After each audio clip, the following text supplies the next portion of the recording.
আবারও হবে বিশ্বকাপ ফাইনাল। ফাইনাল ম্যাচ নিয়ে বিতর্ক তৈরি হওয়ায় পুনরায় ফাইনাল ম্যাচ আয়োজন করতে যাচ্ছে ফিফা।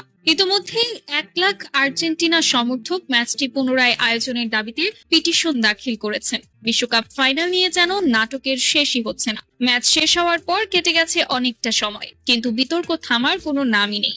বরং একের পর এক নতুন অভিযোগ সামনে আসায় এবার তৈরি হয়েছে আরো বড় চমক। আবারও কি আয়োজন করা হবে বিশ্বকাপের ফাইনাল? হ্যাঁ, এমনই দাবি উঠেছে ফুটবল বিশ্বে। ফাইনাল ম্যাচে রেফারির বিতর্কিত সিদ্ধান্ত, একাধিক ভুল সিদ্ধান্ত এবং আর্জেন্টিনার ফুটবলারদের ভয়ভীতি দেখিয়ে ম্যাচ হারানোর অভিযোগ, সবকিছু নিয়ে নতুন করে শুরু হয়েছে তীব্র আলোচনা। অভিযোগ উঠেছে ম্যাচ চলাকালীন রেফারির বেশ কিছু সিদ্ধান্ত সরাসরি ম্যাচের ফলাফলে প্রভাব ফেলেছে। শুধু তাই নয়, আর্জেন্টিনার খেলোয়াড়দের মানসিকভাবে চাপে রাখারও অভিযোগ উঠেছে। আর এসব কারণেই অনেক আর্জেন্টিনা সমর্থক মনে করছেন এই ফাইনালের ফলাফল নিয়ে বড় ধরনের প্রশ্ন থেকেই যাচ্ছে।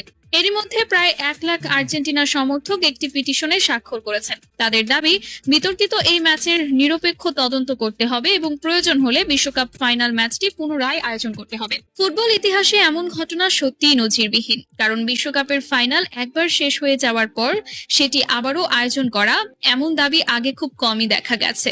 তবে প্রশ্ন হচ্ছে, ফিফা কি সত্যি এই দাবি মেনে নিয়ে আবারও বিশ্বকাপ ফাইনাল আয়োজন করবে, নাকি সব অভিযোগকে উড়িয়ে দিয়ে আগের ফলাফলই বহাল রাখবে? যদি সত্যি ফাইনাল ম্যাচটি পুনরায় আয়োজন করা হয়, তাহলে ফুটবল ইতিহাসে তৈরি হবে এক অবিশ্বাস্য অধ্যায়। আর যদি তা না হয়, তাহলে এই বিতর্ক হয়তো আরো বহু বছর ধরে চলতেই থাকবে।